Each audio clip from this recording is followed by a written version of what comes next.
నన్ను ఒక నిత్యంలా వాడుకొని తర్వాత తోసేద్దామనుకున్నావు కదా. నిన్ను నేను తిట్టలేను, ఎందుకంటే నీ మాయలో పడి నా వాళ్ళకి అన్యాయం చేయడం నేను చేసిన తప్పైతే, నువ్వు డబ్బు మాయలో పడి నాకు అన్యాయం చేయాలని చూడ్డం నాకు ఆ దేవుడు వేసిన శిక్ష. ఇక చాలు మధు, ఇప్పటికైనా నా జీవితాన్ని దారిలో తెచ్చుకోవాలనుకున్నాను. అందుకే నేను ఒక నిర్ణయానికి వచ్చాను. ఏంటి తేజ అది? మనం విడిపోదాం మధు. నువ్వు నన్ను వదిలేసి వెళ్ళిపో. నాకు ఈ ఒక్క సహాయం చేయి. సరే తేజ, వెళ్ళిపోతాను. కానీ వెళ్లే ముందు మీ అమ్మగారితో, మీ ఇంట్లో వాళ్ళతో ఒక్క 10 నిమిషాలు మాట్లాడాలి. ఆ తర్వాత వెళ్ళిపోతాను. సరే, ఏం మాట్లాడతావో మాట్లాడు, తర్వాత నన్ను వదిలేసి పద.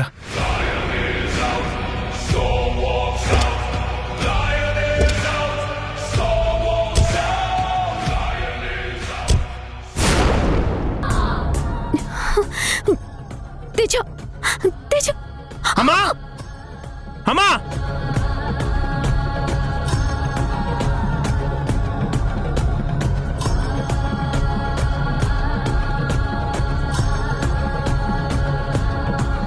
అందరూ వినండి, ఈ ఇంటికి తగ్గ కోడలు మధు కాదని మీరు ఎంత చెప్పినా నేను వినిపించుకోలేదు. కానీ ఇప్పుడు నాకు అర్థమైంది, తను చేసిన పనులకి ఇంటి పరువు బజార్న పడిందని. అందుకే తను నేను వదిలేయాలని నిర్ణయం తీసుకున్నాను.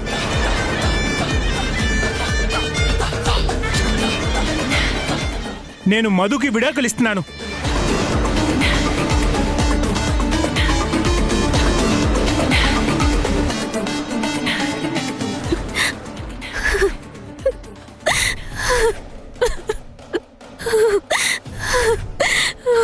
అయ్యో,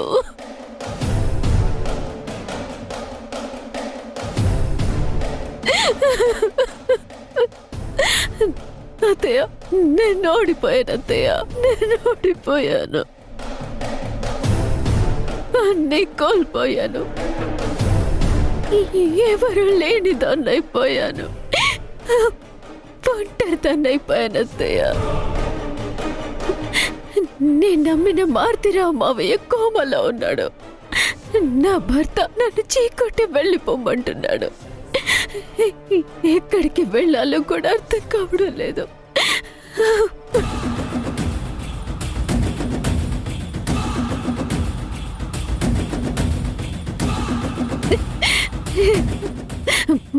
అత్తయ్య,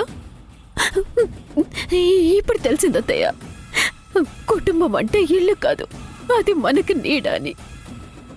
కూడబెట్టుకోవాల్సినవి ఆస్తులు కాదు, కష్టంలో భుజం మీద చెయ్యి వేసే మనిషి అని. నా తప్పులు నాకు అర్థమయ్యాయి. ఈ ఇంటికి నేనేమీ చేయలేదు. ఆయన తేజ నేను అరెస్ట్ అయినప్పుడు బయటికి తీసుకొచ్చాడు. నేనున్నంత కాలం మీ ఎవ్వరి మనసులో స్థానం సంపాదించుకోలేకపోయాను. కనీసం వెళ్లే ముందైనా